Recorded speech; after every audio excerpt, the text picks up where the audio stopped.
Hi and welcome to Creative Connections. My name is Frances and I'll be your host for today.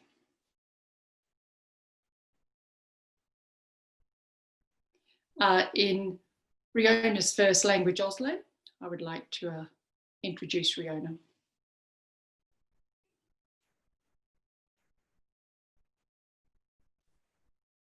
So formally, would like to introduce Dr. Riona Tindal.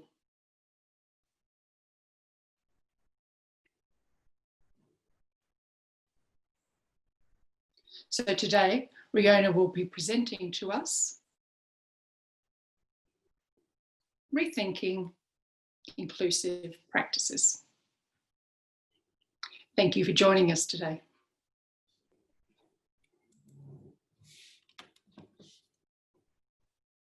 Thank you, everyone. First, I would like to begin by acknowledging the traditional owners of the many countries throughout Australia and from where you are all joining us from today. I acknowledge the Gadigal people of the Eora Nation, the traditional custodians of the lands and waters upon which I am lucky enough to live, work and play here in Sydney. I pay my deep respects to their elders, past, present and future, and extend that acknowledgement to any Aboriginal and Torres Strait Islander people joining us today. If you would like, I encourage you to share in the chat which country you are joining us from. I would also like to welcome and extend my acknowledgement to all deaf and disabled artists and arts workers joining us today.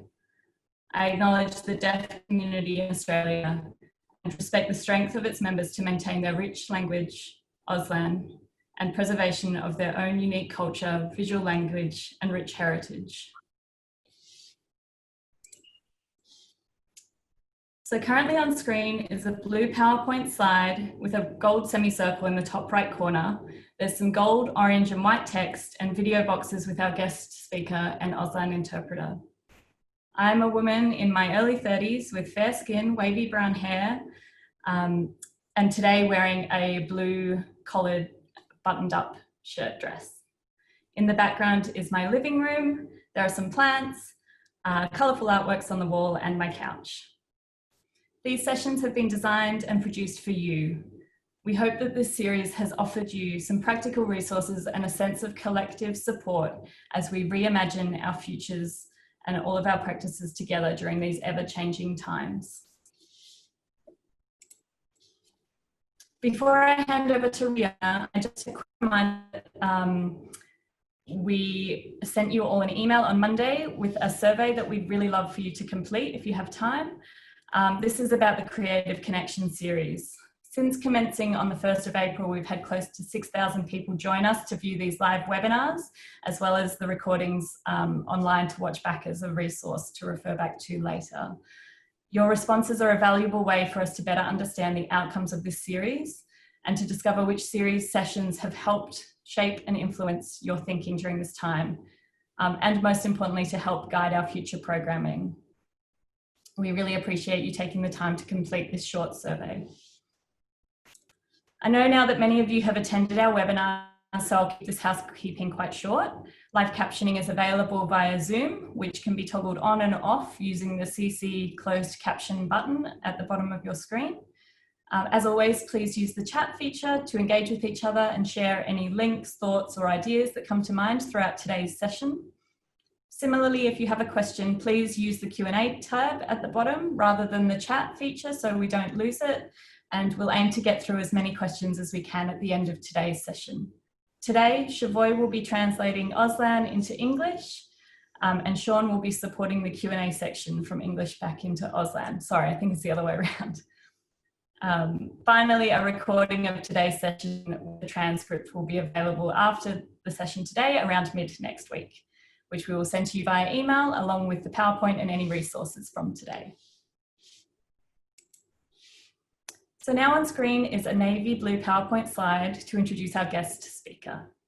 There is a title to introduce Dr. Riona Tindal next to her headshot, a square cropped image of a woman with fair skin, auburn shoulder length curly hair, wearing a yellow shirt and a light denim jacket. She's standing in front of a wall that's covered in green ivy. In her own words, Riona is a creative arts practitioner, bilingually and culturally adopted deaf advocate, and proud cure. Riona is the Director of Deaf Arts Space Australia, an organisation which she has founded to support the arts and creative sector through strong advocacy and consultancy. As many of you know, Riona as the Deaf Arts Coordinator at Accessible Arts New South Wales, a role that she held for just over 3 years, until yesterday. In this role, she focused on growing access for a range of people with disability, as well as championing deaf access and development in creative business skills. During her time there, she advocated for legal compliance around access and inclusion, educated the arts industry about how to better work with artists with disability or who are deaf, and constantly reminds us that they are the experts in their own disability or deafhood. It has been a great pleasure to get to know Riona over the past few years. She is a passionate and strong advocate who balances the role of calm, mindful educator and critical, powerful voice for the deaf community with great care. And I truly admire her for this. Riona is here today to share with us some practical tips around rethinking inclusive practices and what they need to look like online now and well into the future. And I cannot think of a better person to be discussing this with us today. Riona, thank you so much for being here with us and for sharing your thoughts. I'll now hand over to you and share your slides.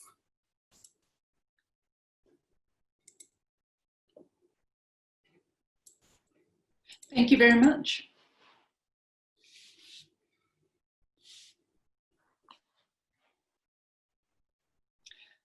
Thank you for the lovely introduction, Francis.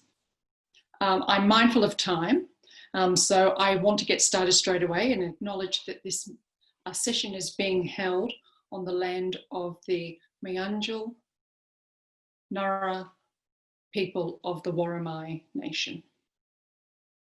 And I want to pay my respects to the elders, past, present, and emerging. I'd also like to take this time to acknowledge the rich deaf culture that still exists today, where we continue to fight for sign language being recognised as a right. Certainly in Milan, 1880, they banned the use of, or the right to communicate via sign language, and the right to express, for deaf people to express themselves through sign language. In 2010, there was an apology made, but unfortunately there were no actions attached to that apology in terms of accepting and including the rights of sign language. And so deaf people all around the world are still advocating, but you can certainly help us today. Might just pop to the next slide. Oh, thank you. So my name is Riona, as you know. I was born deaf, but I grew up like a person who could hear. I used speech and cued speech for most of my life, so I can lip read well. I started to sign only, say, about 4 years ago, actually learning sign. So sometimes I do make some mistakes, but that's diversity for you. I have set up Deaf Arts Space Australia. And that's really about deaf mentoring, professional mentoring for deaf people within the arts field. So I'm very excited about the future and what it will bring. So I really want to talk about your responsibilities in the arts space. And I want to talk about deaf with a capital D and a small d, and what that means for people. And also I want to cover issues about how you can make your practices inclusive. And I picked the subject of deafness because there is a lot of, there are many organisations that talk about disability inclusion, disability awareness, but there's some differences with deafness and access. And so I want to encourage you to be creative in terms of providing access for people who are deaf and hard of hearing, and really working closely with the deaf community. Because I certainly know the deaf community would like to work with you. So if we, it would be good if you could read this. So if you wouldn't mind just spending a minute or two just to read through this. Certainly there are many people with disabilities, including deaf people, who've worked very hard to overcome societal barriers. And in this time of COVID, certainly there are barriers for everybody. So there are a lot of Zoom meeting now and things happening online, which is fantastic, but there's not always Auslan interpretation or captions available. So Australia Council have really led the way in providing Auslan interpretation and captions without being asked, which is fantastic. So they're fantastic to look up to as role models in this space. If we can go to the next slide. A legal overview. It's very dry, but I'll just spend a little time talking about this. So disability, what does it mean in this context? It can mean physical, intellectual, psychological. You can focus on physical injuries or disfigurement, mental health. It can be about diseases such as MS. So all of those things really encapsulate what disability means. So there may be people that identify with a disability or identify themselves as being disabled, and really the language they choose is up to them. What does that mean for the Deaf Arts Space Australia? And for other businesses like My Auslan and Second Nature Strategies. These are 3 businesses run by deaf women, and we are supporting each other, but working in different spaces. We're not competing with each other, but we're supporting each other. So we all have individual skills and we come together to work together in the community. So we really want to focus on human rights, deaf culture, inclusiveness, the ACT in Australia, and also talk about attitudes. So there are a lot of resources available, and we have a reference sheet for that. I'm really going to focus on deafness today rather than disability itself. But you can certainly email if you need any more information. If we can go to the next slide, that'd be great. So let's think about the deaf community and deaf culture. There are barriers that exist, and what does that really mean to the deaf community? So you might see that there's a social model and a medical model. So in terms of a social model, it means that the person with a disability or the deaf person, the barriers may sit around them in society. So the person who is deaf themselves, they are not the problem. They do not have the problem. It's the environment in which they work or play that may create barriers for them. And those barriers or the access that can happen might be through interpreters or audio description for people who are blind and deaf, or captions.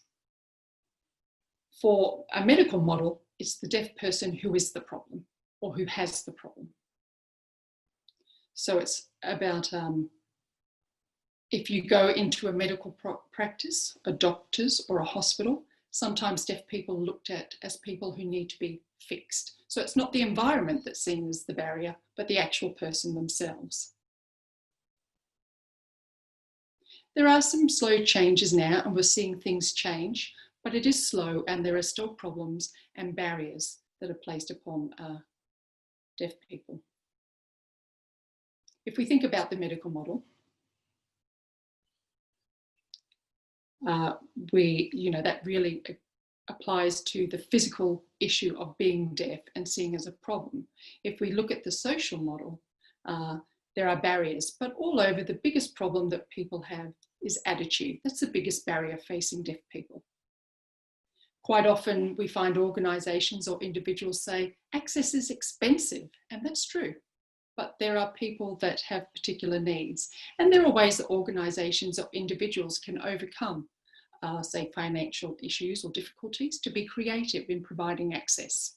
And that is part of the planning that you can do as an organisation. If you have done some disability training, you still don't know everything. Even as a deaf person myself, I'm still learning every day about access and inclusion. And so you also will learn along the way as well. But the most important thing that you can do is have a positive attitude when it comes to disability or deafness.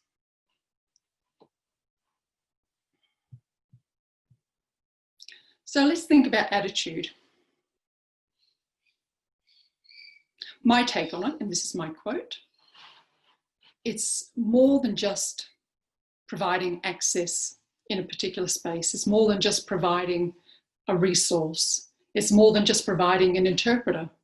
It's really about how we consult and connect with people, how we come together to work together mindfully, how we accept diversity, and how we empower ability.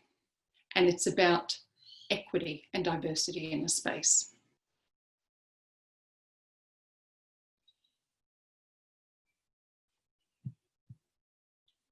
So if I just touch on deaf culture to give you some context into the deaf community. Deaf culture with a capital D, spelt with a capital D, is where people in the community don't feel that they have a disability. They just feel that they have a different language and culture. They do everything else, that they can do everything that people without a disability do. There's equipment and technology available for them, but it's how they see themselves. And attitudes of the wider community can be disabling to them.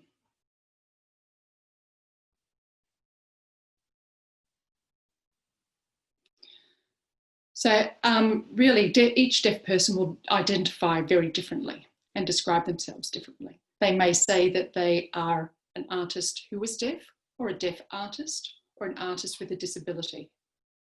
For myself, I call myself a deaf artist, but everybody really refers to themselves in different ways, and we have to respect that.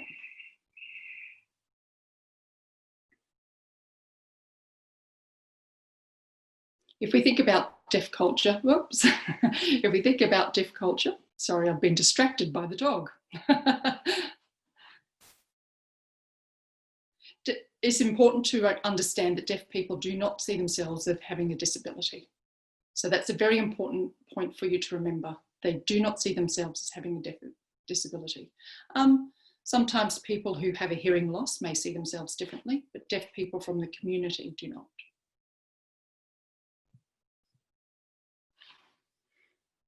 So how do we change our thinking and attitude? This is an important question. So we have to think about different terms and what it means. People can be confused about equality and equity and justice. So I will explain that a little more in the next slide.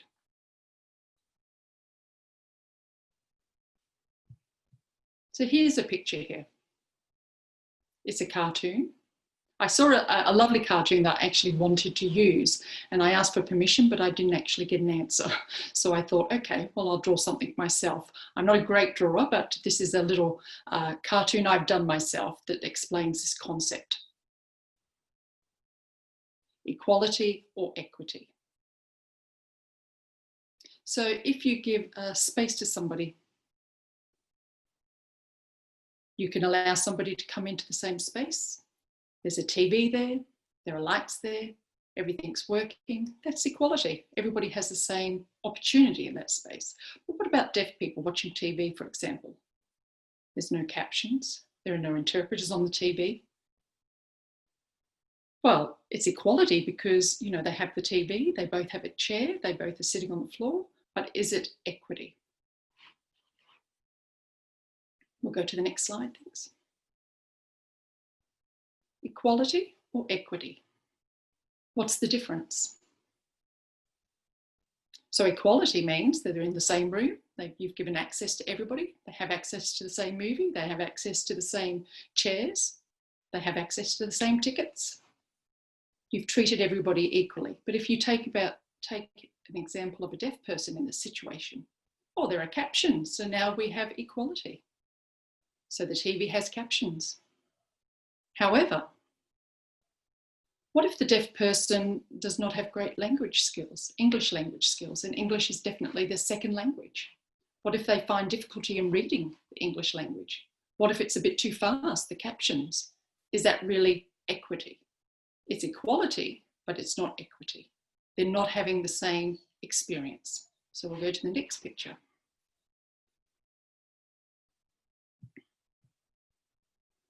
Equity and justice. Can you see the difference between the first, second, and third cartoon? The first one was equality because everybody had access to the same thing, but it wasn't equity. In the second picture, it's sort of halfway there, you're halfway there. So what you have to think about is your audience and who your audience are and what their needs are. So in this third picture here, we can see justice because we have captioning for people who need or want captioning. We have interpreters that are on the screen. They're not in a tiny little box down the bottom, but they're big enough to be able to see. I just recently watched the news on TV and the interpreter was stuck in this little square right down the bottom of the screen. Is that equity? Not really, because we're not getting the same experience as people who can hear. But it, you know, from an external point of view, it looks good and it's equality.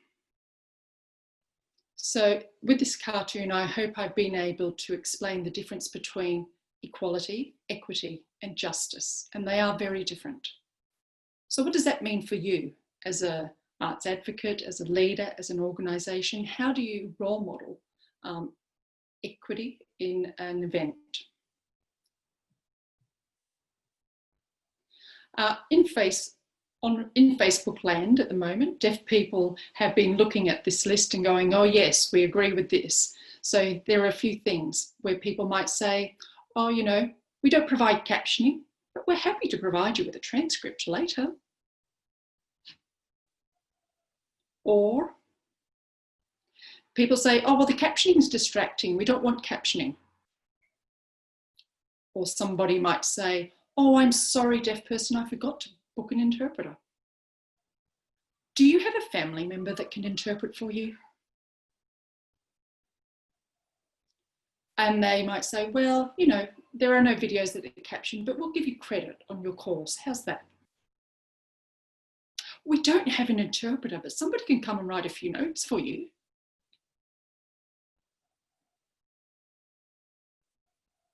Oh, wow, you're deaf, but you've done so much. You've been able to achieve so much in your life.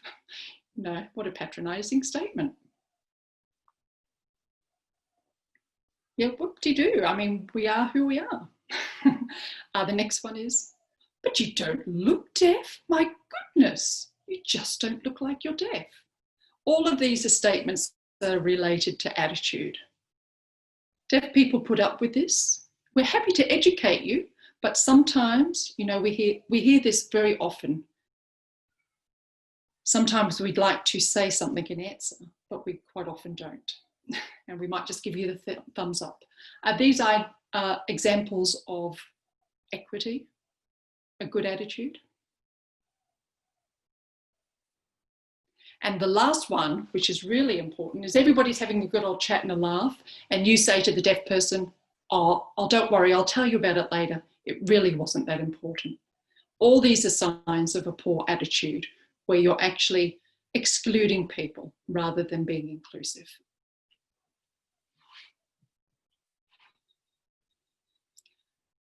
So I actually contacted a deaf artist in America and asked for him to share his cartoons, and he was very happy to do that.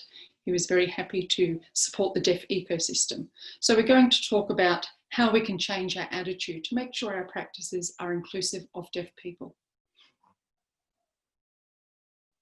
How do we prioritise bringing disability into front and centre of your work and your practice? How do you do that? Whether you're an artist or an organisation, a producer or an advocate. So how can we learn how to be creative and being inclusive when we're building online spaces and platforms? How do we work together?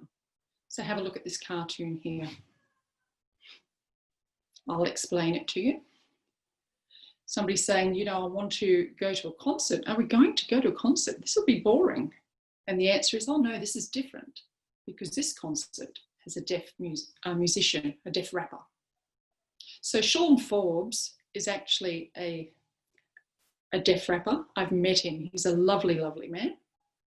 So that's an example of being inclusive.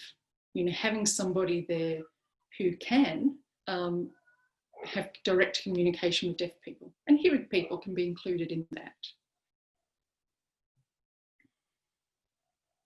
So next one, thanks.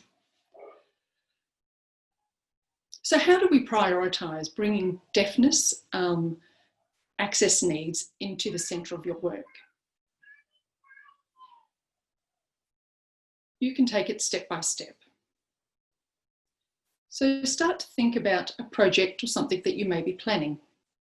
It may be an event or a festival. What you need to do is have Auslan access front of mind. You need to be able to talk to a consultant, a deaf consultant, about access needs. Start at the very beginning when you're budgeting, working out your plans, managing access. Have it front of mind at the beginning of the journey. Don't wait and make it an afterthought. And think about equity, what that means. Equality means having access like ramps, wide doors, but think about equity. It's even more. Maybe you say, oh, well, interpreters are very expensive. They can speak, it's okay, they can lip read. That's an example of autism, where you're actually excluding deaf people. You may say, well, I've done some training, I've done some awareness. I think I know what I need to do, but you actually need to bring a deaf consultant into the mix. You need to be able to consult with him, find out what's needed to make sure you have an equitable event or platform where you can include people who are deaf. When you're writing a budget, make sure access options are included right from the very get-go. Like I said, don't make it an afterthought. Make sure it's part of the budget. And really, depending on your event, say a workshop, say a 1 or 2 hour workshop, you have maybe interpreting fees or captioning fees, consulting fees. Think about what's needed. Talk to a deaf consultant. It may be a few $1,000s, but it has to go into the budget. Talk to an Auslan consultant. Get clarity around what's needed.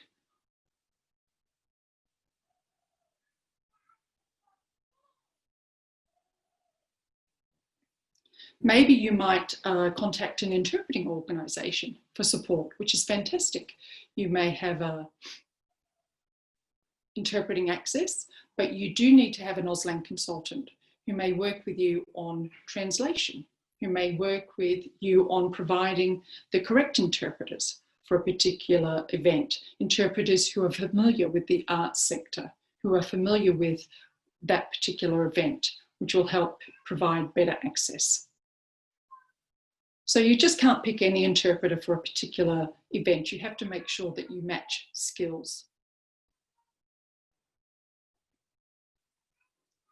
You may need to get a quote. It can be very difficult to know how much things will cost. It depends on your program, on your event, what your needs are. So really talk to a consultant so you can get clarity around how to make your event inclusive and accessible and what budget you'll need.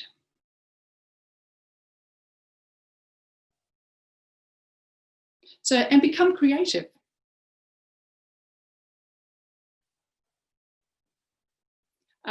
In-kind and volunteer options, the do's and don'ts. Don't assume that deaf people will volunteer their time to give you professional advice about your events. They have a lot of experience, they have lived experience and professional experience. And so you really need to be able to make sure that you are willing to pay for that advice and that work, because it is something that will only be beneficial to you. So keep it in the back of your mind that people with disability don't necessarily give their advice free of charge or volunteer their advice, but they're doing a paid job and providing professional information to you. As a deaf community and as deaf consultants, we want to help you to provide an inclusive event, but our time is valuable and our information is valuable, so we want to be respected for that. You would never ask another artist to come to the table and talk about, you know, certain things and then expect them to do it on a volunteer basis. So the same applies to deaf professionals.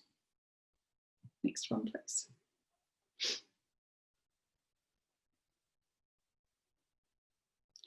Similar to what I've said before, If you want interpreters at your event, you can do that. You may not know enough about how to go about that. So please contact an organisation, find out if they have deaf consultants, if there's a deaf-led organisation that you can consult with.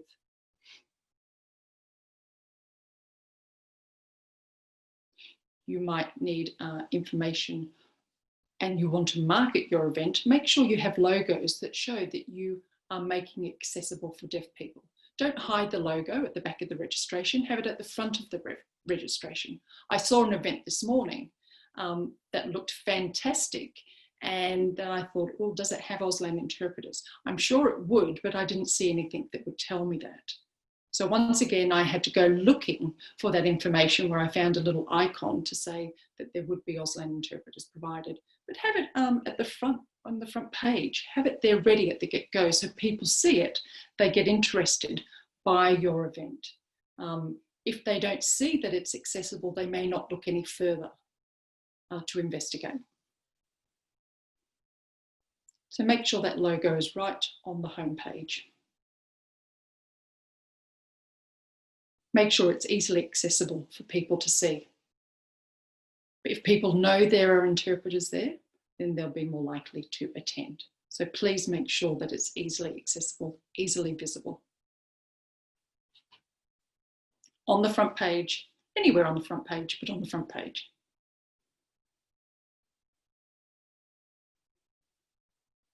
Sometimes organisations are not quite sure how to engage a deaf audience, how to get deaf people to come to their event or be part of their session. Engage a deaf consultant. They can spread the information out to their networks, which is very important. They know who to contact and how to contact them. So it's very important to have that initial contact with a deaf consultant, and they can work with you, and you may be able to, you'll get some benefit from that. So it's a very valuable process to be a part of. You'll be able to get a lot of information from that deaf consultant in terms of their experience, their skills, and so that's something that you will have to pay for.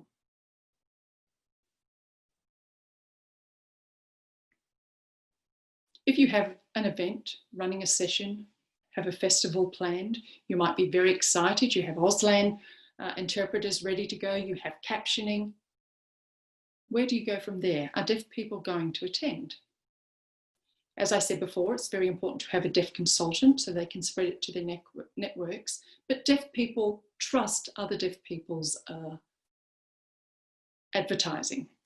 And so because there is trust there from a deaf person who has endorsed your event, they are more likely to come. And so they will support those events. Sometimes you have to be careful because you might not have such a positive event in terms of deaf people attending, but deaf people just need to have trust in the event, trust that access will be provided as they want. You can build that trust and relationship with deaf people in the community, and then you'll find that they'll be interested in coming to your event. Okay, I'll just let you read this cartoon and I'll have a 10-second break.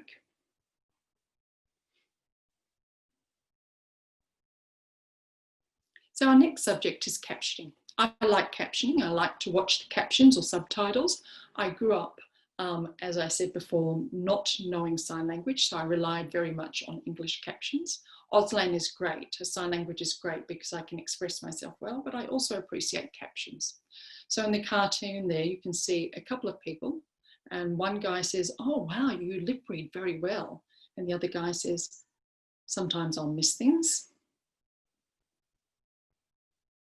And then the second one is, you know, whether they've understood everything.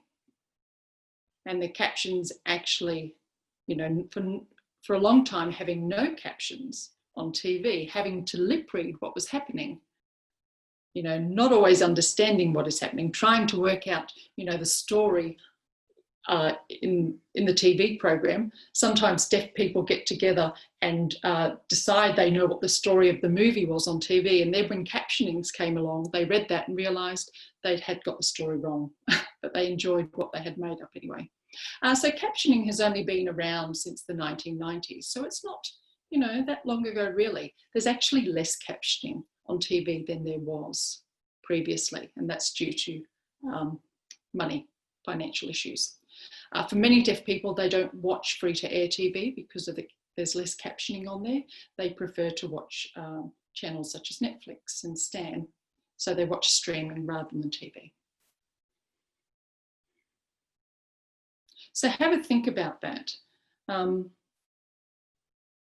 know that sometimes I've watched captions on YouTube which are auto-generated and they just don't make sense.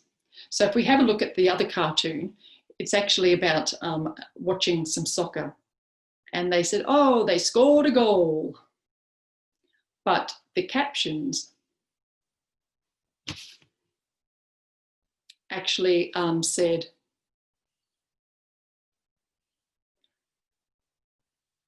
was something about she sowed a goat. So it's about a goat instead of a goal.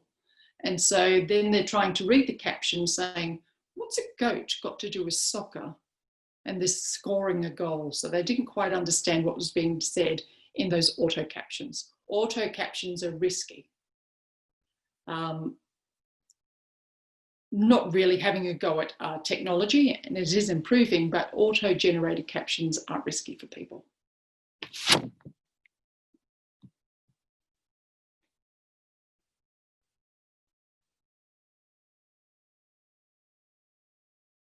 So people who may have a hearing loss can use captions, but there are also people who will use Auslan as their preferred method of communication.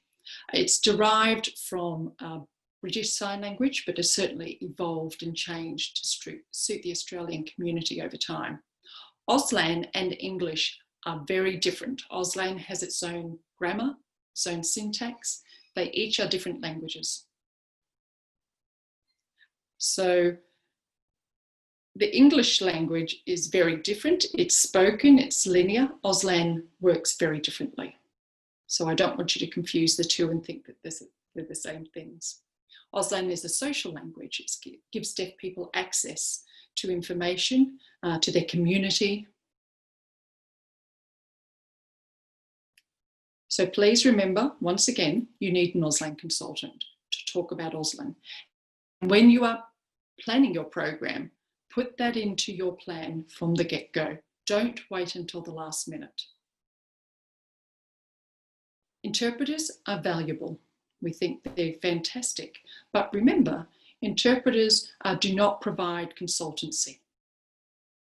They may be able to give you information about where the interpreter should stand at an event, but in terms of consultation and deaf people's access needs, you need to be able to speak to a deaf consultant. They will give you a lot more information that you need to make sure that the access works well. So an Auslan consultant working with an interpreter will give you the best experience, whether it be a performance that you are providing, or a session, or an online platform event.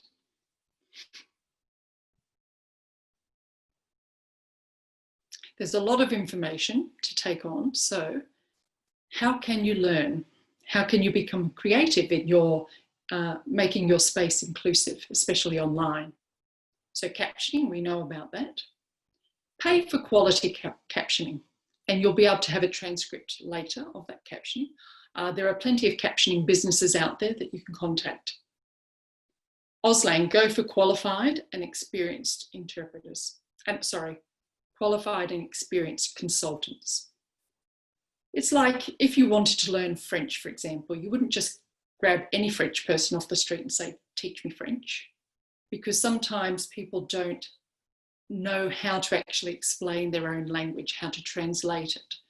So you need to get somebody who actually thinks about their language and understands linguistics. And the same thing happens with deaf people. To get a deaf consultant who is experienced in Auslan, you just can't get any deaf person. You need somebody who is qualified, who understands their own language, can explain it from a linguistic point of view and a cultural point of view. You can contact me at any time if you need information about those consultants. Always consult, always. It's very, very important to have that, go through that consultation process.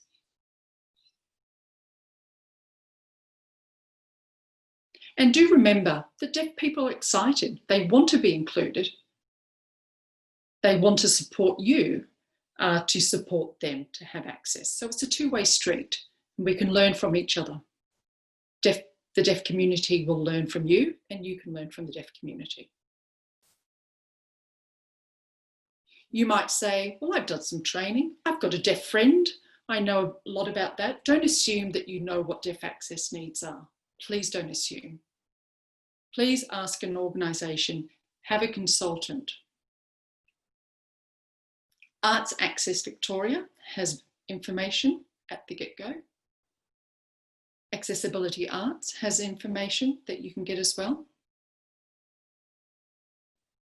You have deaf advisors that you can get in contact with, deaf consultants, myself and my business, the three businesses I spoke to before that are led by women. Get in contact with all of us to find out more information.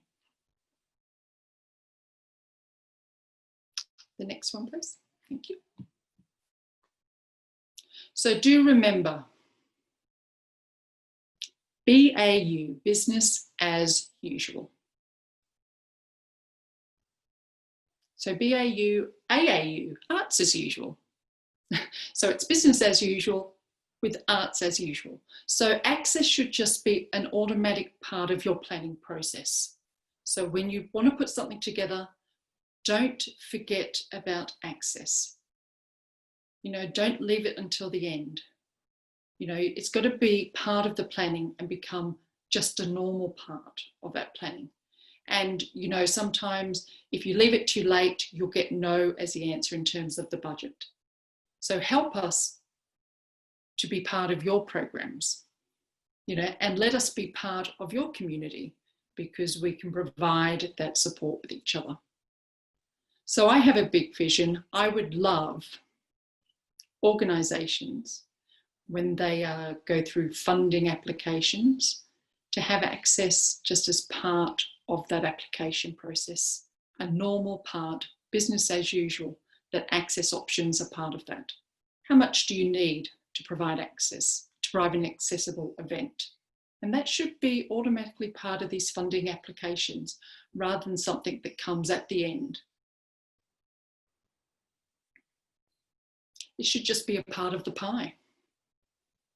And we don't want it to be excluded. We want it to be included. We want it to be part of the whole picture.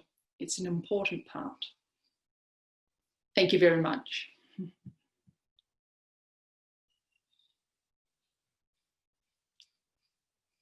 Oh, just one more thing, this cartoon here.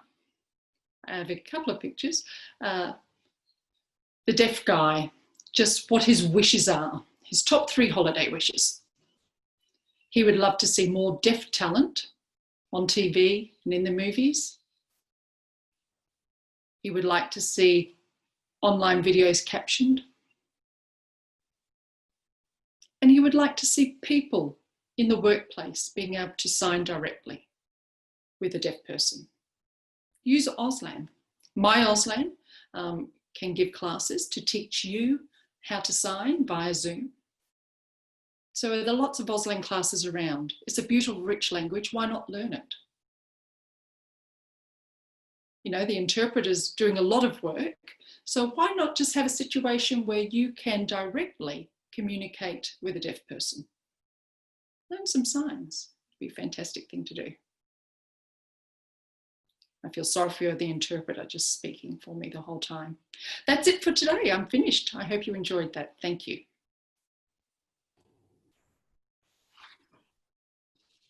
Thank you, Riona.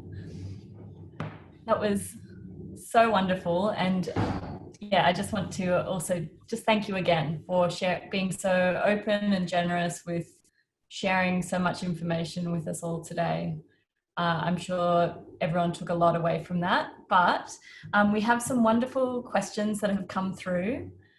So we're just going to keep on the screen now so that it's easy for everyone to see the interpreters. Can I just check everything's okay? Yeah, cool. Yep, I've just fixed it up. Hang on one second. Brilliant. Great. Okay, off we go. Start with the questions. Great. Our first question is from Hugh Lan, who asks us, what is your advice on how deaf people can be engaged in breakout rooms on Zoom? Have you used this before, and do you have any thoughts on how this can work? Yes, I do. So if you have a deaf person in a workshop, in a Zoom workshop, you always would have 2 interpreters in that workshop. So you have to have 2 interpreters working, and you can separate them into breakout rooms and make sure that your interpreters are part of that breakout room. So you can have a mix of people who are deaf and people who are not deaf. You can have deaf people in different breakout rooms, but you always make sure you have an interpreter with them. If it's only for a short time, that breakout, you can have the interpreters split, so 1 interpreter with 1 deaf person in separate rooms, and that's a great experience, but it's easy to do. All you need to do is to be able to link the interpreters into a particular breakout room. Great, thank you very much. That's super helpful. We have another question here from Caroline Bowditch. Thanks, Caroline, for being here today. Thanks for the great presentation, Riona. Can you talk about how people can be working with deaf artists to create performance work that is attractive and welcoming to deaf audiences?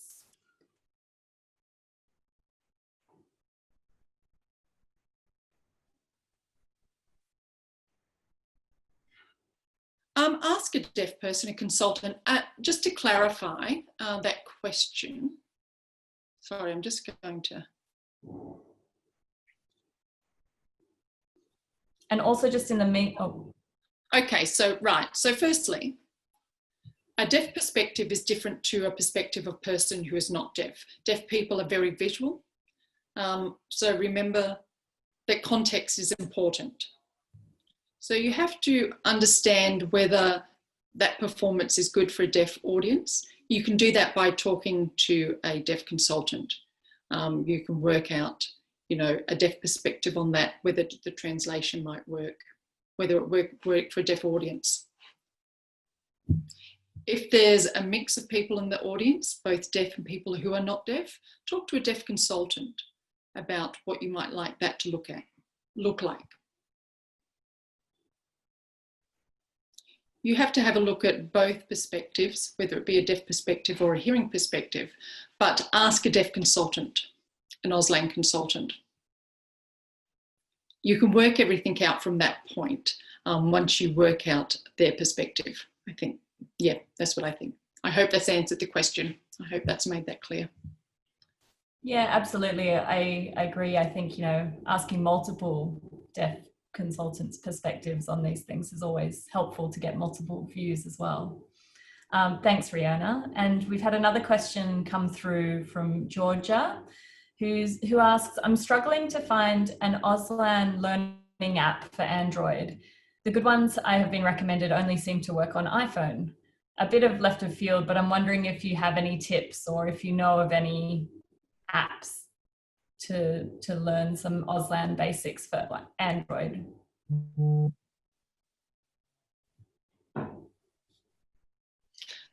Okay. I have to say, Android technology, not that accessible for deaf people. That's my first point. An iPhone is great. I'm an Apple person myself, but I do know what you mean. I'm being cheeky, I'm sorry. If you want free Auslan lessons, I think Signbank is a place that you can go to. There's a website there. You can have a look at that to get some signs.